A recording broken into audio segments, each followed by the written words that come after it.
The house on the hill had been an unspoken legend in the sleepy town of Millhaven for as long as anyone could remember. Perched like a shadowy sentinel just beyond the edge of the woods, its cracked windows and sagging roof were cloaked in a shroud of moss and ivy. Nobody really knew who had lived there or why it had been abandoned, only that it had been the source of every whispered story that made children shudder and adults exchange uneasy glances. For years, the townspeople talked about the sounds that came from the house at night.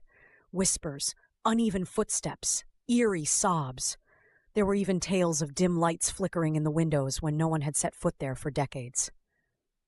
Some swore it was haunted. Others shrugged it off as wind and wild animals. But almost no one dared to test the legend. It was late October when the group decided to go up there. Maybe it was the approaching chill of Halloween, or maybe Millhaven's long-held dread had finally grown too tantalizing to resist. There was Clara, a local waitress nearing retirement age whose dry humor barely masked her fascination with the paranormal. Behind her was Peter Glass, the town mechanic, and his teenage daughter Emma, whose black eyeliner and skeptical attitude belied a nervous curiosity. Stan Carter, a self-proclaimed ghost enthusiast in his early 40s, carried no fewer than 3 flashlights, a notebook, and a camera slung around his neck.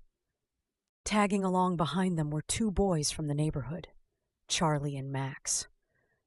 Barely past 12, they looked ready to bolt at the slightest creak, but weren't about to admit it in front of Emma. All right, this is probably a bad idea. Nonsense. This is probably a bad idea. Nonsense. Worst thing we'll find is some squirrels. Or termites. Or, I don't know, a ghost gnashing its teeth and demanding our souls. Not funny. Still, they all climbed the splintered stairs, one hesitant step following another, until the heavy door gave way with a dramatic groan. It felt unnecessary, the kind of sound doors made in bad horror movies, but there it was, creaking loud enough to set Emma hissing.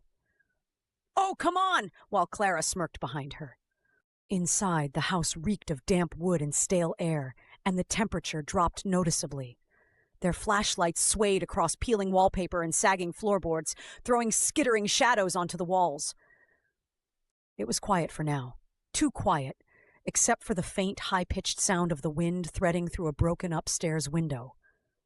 Clara moved to the center of what had once been a living room, and squinted up at a chandelier swaying slightly above her.